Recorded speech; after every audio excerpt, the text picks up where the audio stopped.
गाड़ी है। ये नहीं है, गाड़ी का फुलूस चाहिए कितना है मालूम है? कितना? 80 80 चाहिए। किधर काम करेगा तू? वो हथबा में। हथबा में? खाना का आदमी फुलूस चाहिए, ये मुश्किल है, ये हमारा नहीं पकड़ेगा, बाद में चुनेगा। हाँ, ये हथबे मारा। हाँ, जो हमने पकड़ लिया। हाँ, पहले हमारा पकड़ेगा, ये काम तो हमारा पैदा करेगा। हाँ, तो तकरीबन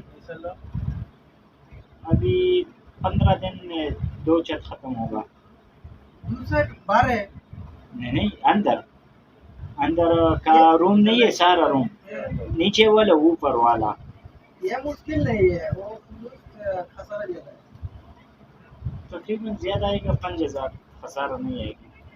आदमी का फुलूस कितना चाहिए? मियाँ मियाँ कितना चाहिए? मियाँ मियाँ 43 का फिनिशिंग चाहिए।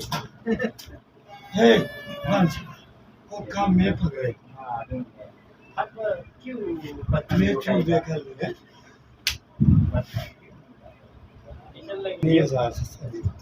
ये भी लगता है, लेकिन ऐसा आएगा से